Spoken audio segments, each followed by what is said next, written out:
get to where the money's all sitting there. The playoff games are super intense, and he's on the board. Oh, what a great moment for them. So much emotion as they break the tie, take the lead with that late goal. The setters will glide into the dot.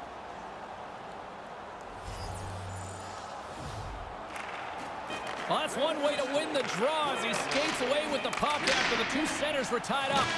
And there's the final horn! No harder trophy to win in sports than the Stanley Cup, and they're doing it.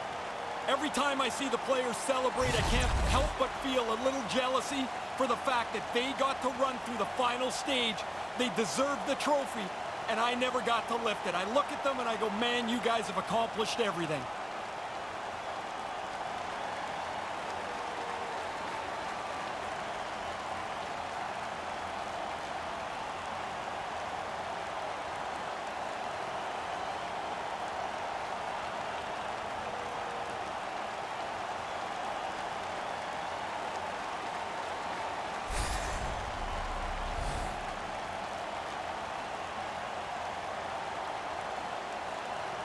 You can sense that anticipation to hoist the cup, but a pretty respectful moment here, Razor. The fact of the matter is everybody has lost way more than they've won. And so even though you're on the winning side, you know what everybody else is feeling.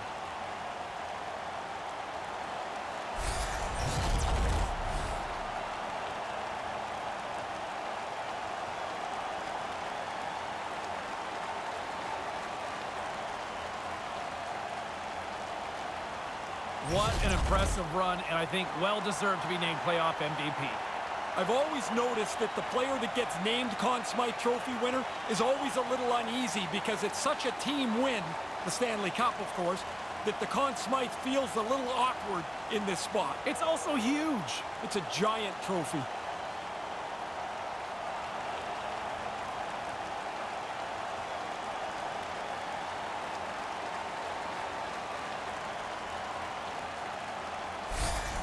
And here he comes, the skate of a lifetime, coming to collect the Stanley Cup. I can't even imagine the emotion that's coursing through him right now.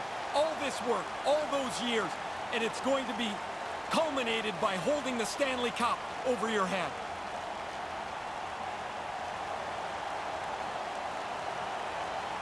Oh, they get to take the tour with the championship. I can't even imagine what that feeling must be like. What an amazing accomplishment to win. And it must be such relief to get your hands on the trophy to realize this is it. This is what I played for.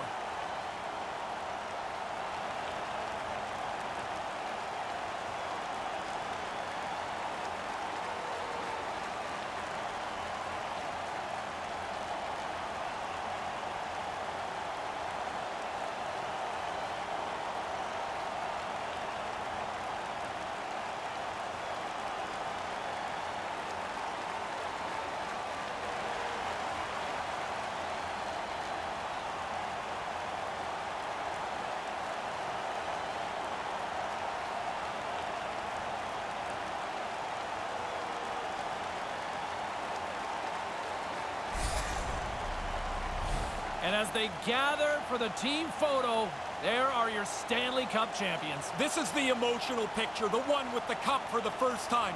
The polished one will be in a couple of days when everybody's shaved their beards and combed their hair.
Hello, and welcome back to the Nashville Predators Adidas Prime Green Away Jersey Plus franchise mode, as you kind of just saw and can see now.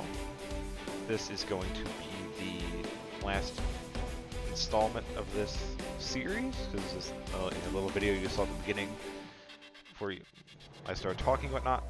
We have won the 2025 Stanley Cup, so just super exciting, super pumped.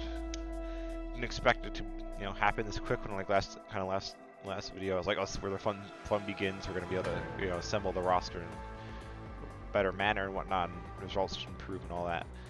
Wasn't expecting it to improve this dramatically this quickly, but let's kind of get into how the season went down and whatnot, and how we got here, I guess. So it's looking at the regular season. As you can see here, we've finished with a 44-27-11 record, which was good enough for 99 points. And this time we actually finished in the top 3 in the Central and 3rd in the Central, only 1 point behind the Chicago Blackhawks. So we've finished slightly. We've improved. I think this is our best season, obviously best season yet in terms of finish, and was our best season as well in terms of points, with 99, which is one better than our results in the first season of 98. But this time when we also finished 3rd in the Central, which is really nice. In terms of the President's Trophy and whatnot, we can kind of go over that quickly.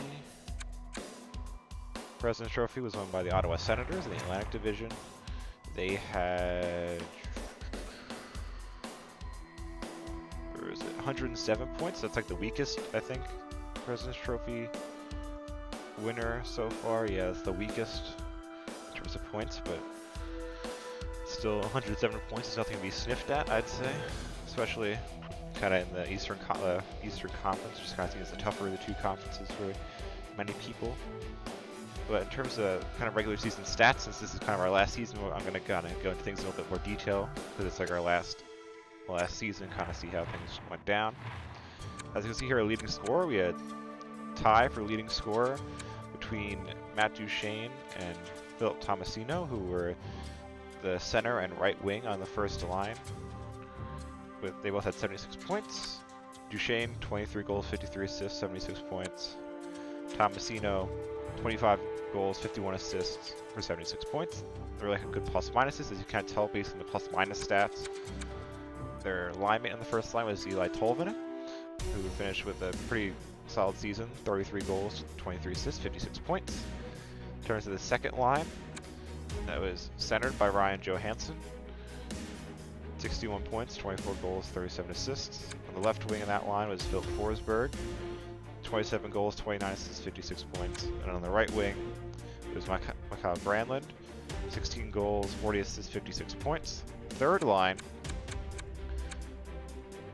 centered by Adam Gaudette. It was a free agent acquisition on a 1-year deal worth a little over $1 million. There was stats: 29 points, 11 goals, 18 assists. On the left wing of that line was Marcus Foligno, 10 goals, 14 assists, 24 points. On the right wing was Luke Cunnin, 20 goals, 23 assists, or 43 points. Then in terms of the fourth line, that was, centered by Colton Sissons, 8 goals, 5 assists, 13 points, and then 2 rookies on the left and right wings. Left wing was Igor Afanasayev with 10 goals, 8 assists, 18 points. And then Luke Evangelista, 9 goals, 14 assists, 23 points, which was good enough for the 10th best in terms of rookie scores in the NHL, which is pretty decent, I would say. Kind of then in terms of the defense pairings, first pair left defense was Jeremy Davies, because of how the game works. He doesn't appear here because he's kind of now back in the AHL because of his overall. So we're kind of in the offseason technically. So we'll look at his stats and kind of go into his stats in a lot more detail after, kind of towards the end. But in terms of his defense partner was Alexandre Carrier, 4 goals, 23 assists, 27 points. The second pair was really, really good. As you can see here, Roman Josi on the left-hand side of the pair with 16 goals, 37 assists, 53 points. And then Dante Fabro with 10 goals, 41 assists, 51 points, which neither was surprisingly good enough to win the Norris Trophy, but that's whatever. Third pairing was kind of, remember I kind of brought up the last installment that there was kind of 3 potential players we were looking at in terms of who could fill the third pair left defenseman role, and end up being Kevin Ball. So you kind of see if you go in here, his line fit was perfect for the third pairing, so that kind of meant he was going to be the guy for that pair. So it was a pretty solid waiver claim on that because he kind of fit perfectly in here and contributed pretty well with 4 goals, 7 assists, 11 points. And then his partner for most of the season was Sean Walker, 1 goal, 7 assists, 8 points in 62 games played. But then at the trade deadline, one of the 2 trades I made was the kind of the other 2 candidates for that third pairing spot were, as you kind of, if you remember, were Jake Bean, who we had gotten in the Cody Glass trade, then Libor Hayek, who had been, where is it? Oh, here we go. Libor Hayek, who we claimed off waivers from the Rangers. But at the trade deadline, those were kind of our only 2 moves this season. 2 trades, rather. Which Jake Bean we traded to the Edmonton Oilers for a 2025 third. Matt Roy, who you kind of saw, where did he go? Right here, Matt Roy. And a 2025 fourth. So then Matt Roy, because he had a better fit for the third pairing than Sean Walker does. I can't show it because it's the off season. But he had a better fit for the third pairing. And then obviously the stats kind of include both his time with Edmonton and with Nashville. His time with Nashville, as you can see here, 2 goals, 5 assists, 7 points, which is pretty good.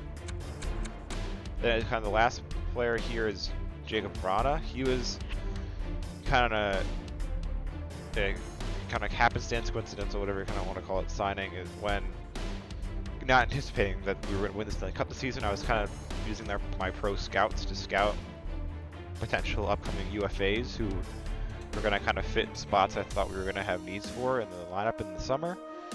And then kind of scrolling through those, like Jacob Brana was a UFA at the start of the season. So I was like, yeah, he only wants $1 million or so. I think, how much was it in the end? Yeah, like $1.1 million basically. We had like $2 million or so in cap space. I was like, all right, why not? He can kind of be our extra 13th forward, potentially even take Marcus Foligno's spot if it was a better line fit. They were kind of relatively equal in terms of line fit, so I kind of stuck with Marcus Foligno. But then during some of the injuries and stuff and whatnot, I brought in Jacob Brana. Kind of came in as a 13th forward for 21 games, which is a pretty decent amount, with 3 goals, 4 assists, 7 points. Our other kind of 2 other players that were on the roster were like the person I originally signed to be a 13th forward, and then our 7th defenseman. 13th forward was Gerald Mayhew. He played 3 regular season games, 1 goal, 2 assists, 3 points. 7th defenseman was Jacob Megna again. This is his 2nd season with the team. And in 5 games, he had 0 goals, 2 assists for 2 points. So that was kind of the regular season, as they kind of said. The only transaction made were the 2 trades, which I kind of mentioned was the Jake Bean trade. Then the Libor Hayek trade, which I didn't really go into detail, was I traded him back to the New York Rangers for a third in 2025 and a third in 2026. So that was kind of it in terms of that. In terms of the playoffs, we'll kind of go into that like in a second. We'll kind of go through the awards first here. Mostly the kind of individual awards, also the regular season kind of base trophies. As you can see, our Ross finally went to someone not named Alex Ovechkin. It was Matt Barzal, who was the top scorer this season for the Chicago Blackhawks at 108 points. Alex Ovechkin actually didn't even finish in the top 10 in scoring this season after kind of being at the top in the previous 3 seasons.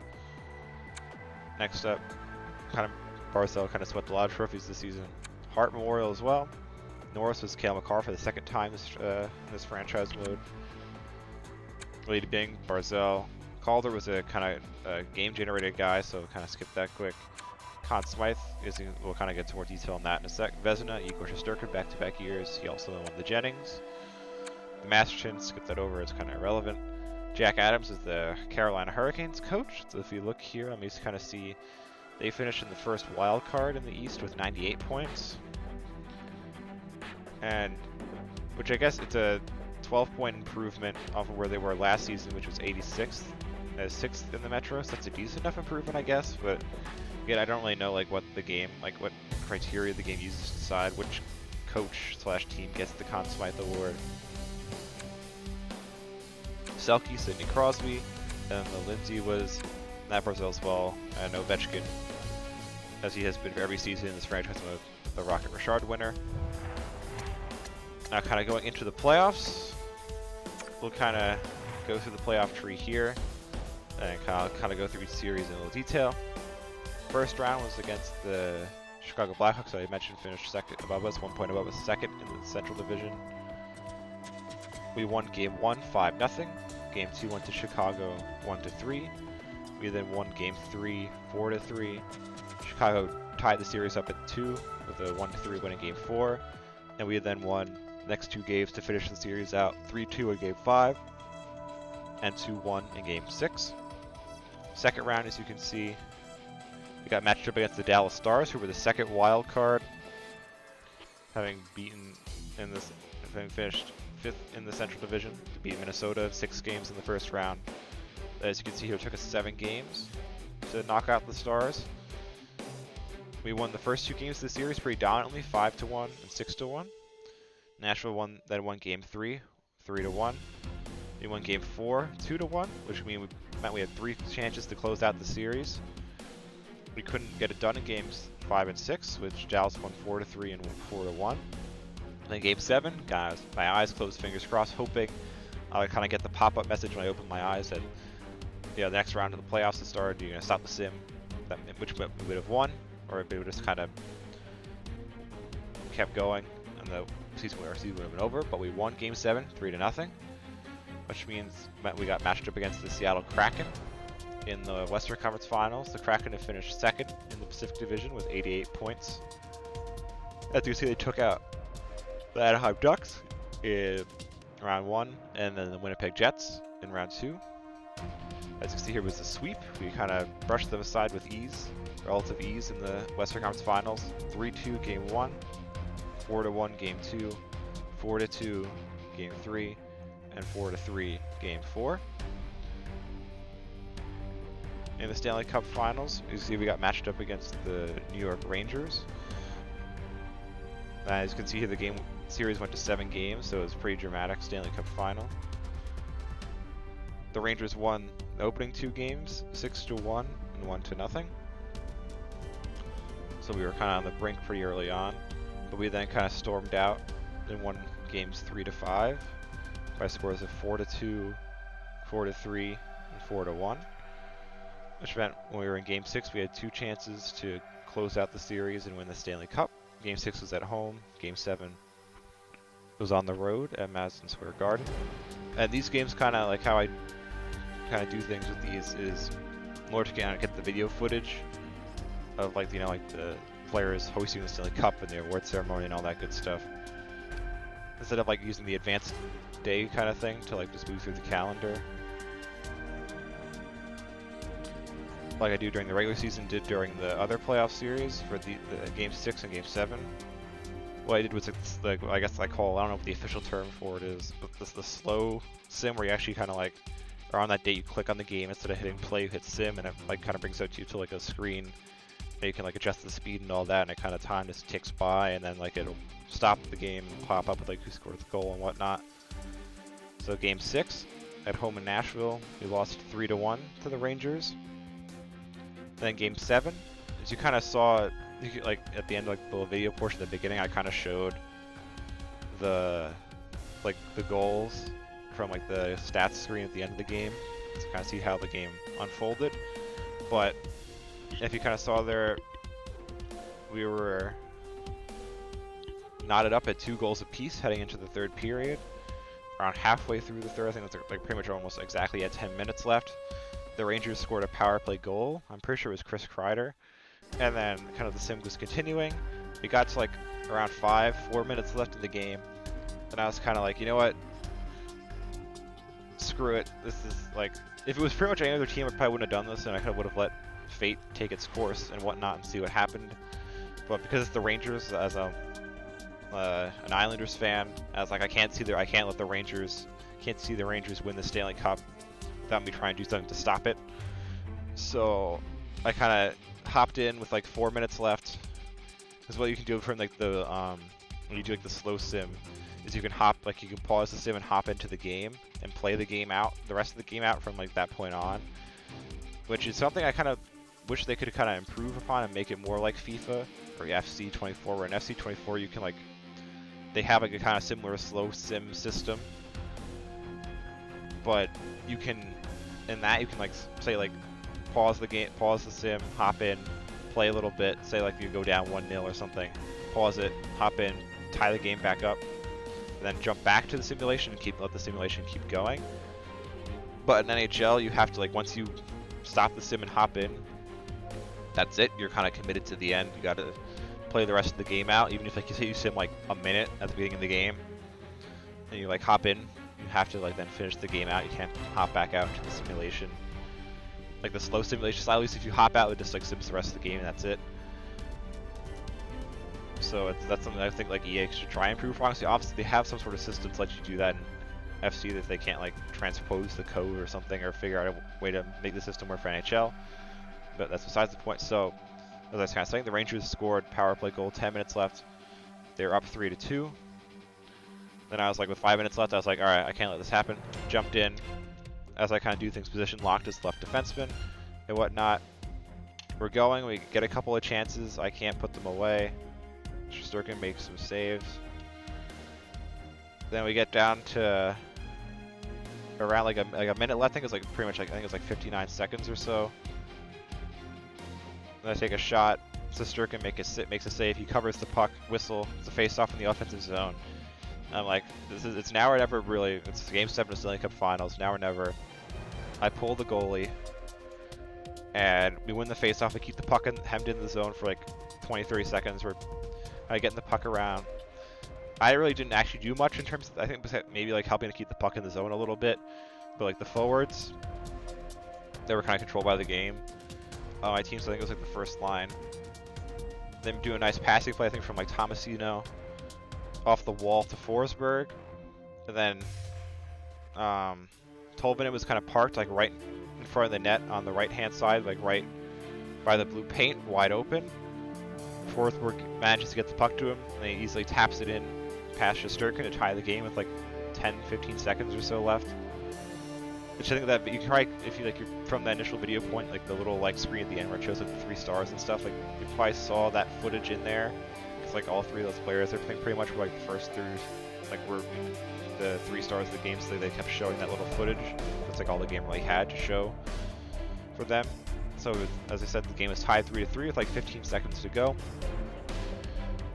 Face off at the center of the rink. Jeremy Davies is on the ice because then there's only a couple seconds left. I was like, all right, I'm gonna put out my top pair. The top pair came out, and then the top forward line. We win the face off. I end up with the puck as Jeremy Davies.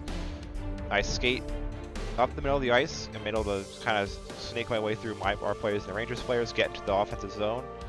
2 Rangers defensemen kind of trying to stop me from getting closer to the net or passing the puck or anything like that. I'm like, all right, there's 5 seconds left. Might as well just take a shot. This game's probably going into overtime anyways. I take a weak wrist shot.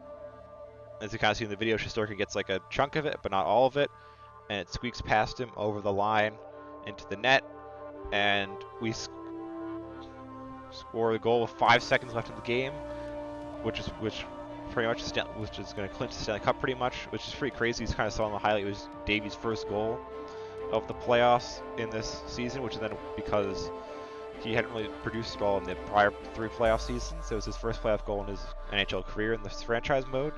So that's a pretty great way to cap off the franchise mode. With this, as remember, Jeremy Davies is the player of focus for this, so he's kind of who's going to be on the jersey we get as a result. So he scores the game-winning goal in Game 7 of the Stanley Cup Finals. 5 seconds left at Madison Square Garden to beat the New York Rangers, and we hoist the Stanley Cup. As you kind of saw in that video, that kind of was going through the awards. Here, I'll go back to it here. Conn Smythe, Philip Forsberg won the Conn Smythe, and I'll kind of go through the player stats for that here, just to kind of give a quick look. Again, Jeremy Davies isn't going to be in here, but we'll go through his stats in more detail at the end. So, leading scorer in the playoffs, Philip Forsberg, which is why he won the Conn Smythe, 12 goals, 12 assists, 24 points. Duchesne, then kind of the first line is like they're kind of in the next kind of realm with Duchesne with 23 points, Tomasino with 20, Tolvanen with 17. So it kind of seems kind of changed up in the playoffs where kind of Tolvanen was the primary goal scorer on the line, with Duchesne kind of being a secondary goal scorer.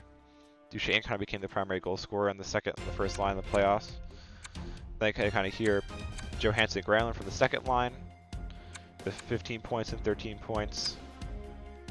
Roman Josi, once again having a strong performance, half a point every other game, 6 goals, 6 assists.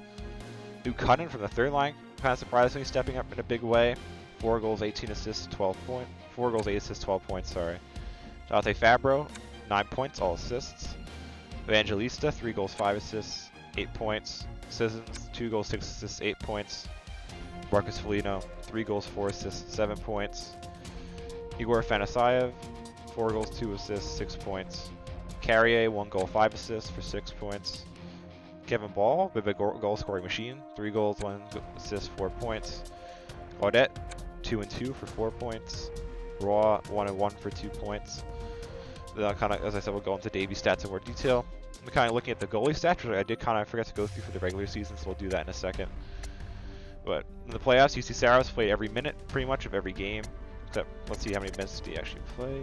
14, 26, so pretty much every minute of every game. All 16 wins, obviously, 8 losses, which we suffered along the way. 2 of which were in round 1. 3 round 2, and then 3 in the Stanley Cup final. No overtime losses, so which I don't think is accurate. Because I'm pretty sure we lost games over, but whatever. Maybe it doesn't like count the same in like the game, whatever. Okay. Shutouts, 2 shutouts, which if you remember, I'll kind of reread which games those were. That were the 2 shutouts were Game 1 of the playoffs against Chicago, 5-0, and then Game 7 in the second round against Dallas, 3-0. 927 save percentage, pretty solid. 2.14 goals against average, also pretty solid. Let's see, do you have any points? Oh yeah, 2 assists in the playoffs. 2 assists for 2 points, which is pretty great. Kind of looking at his regular season stats real quick, just because I forgot to do that, because it's a different like screen. Here we go. Kind of look at our backup was Hugo Alnfelt, who we kind of signed in the offseason, which I thought was a pretty good signing. Played 13 games in the regular season, 8 wins, 2 losses, 2 overtime losses, no shutouts, a 903 save percentage, and 2.86 goals against average. And he did not have any points. UC Saros did have a point, though. He had an assist. He played the vast majority of the games, 71 games, 36 wins, 25 losses, 9 OT losses, 5 shutouts, with a 909, a 2.71 GAA. So now kind of last but not least here, because there isn't really much else I think left for me to really cover. We've went over regular season results, point totals, awards, and whatnot. The last kind of thing to really look at is Jeremy Davies' kind of stats, because he's only visible through the view contract screen because of how the game works. Here he is. So here's Jeremy Davies. As you can kind of see here, this last season he played 77 games. He did get injured for a small bit, like in like the November, December area of the season, which also he then was injured for a game. One of the games I would have played, again, I think it was like Arizona away. But because he was injured, I didn't play it because there's no point in really me playing the game if he's not going to be in it to play as him.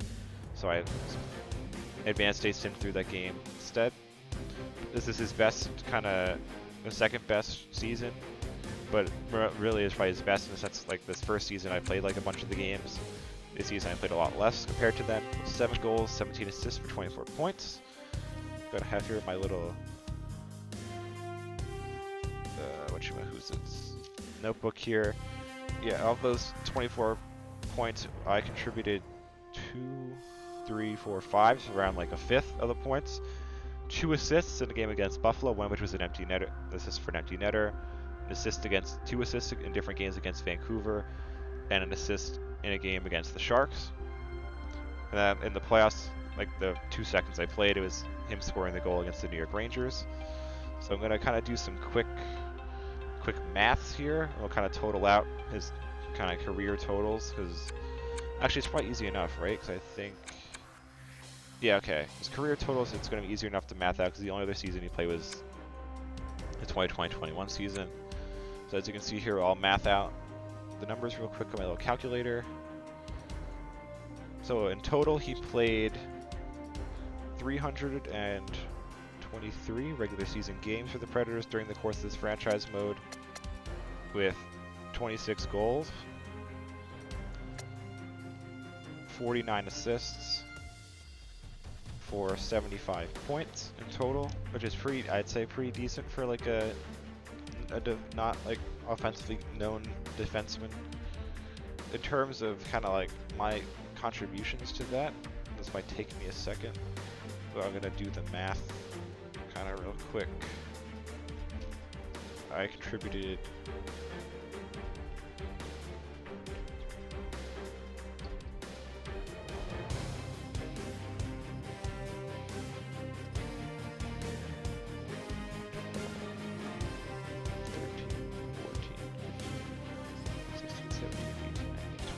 of his 49 assists, so like a little under half.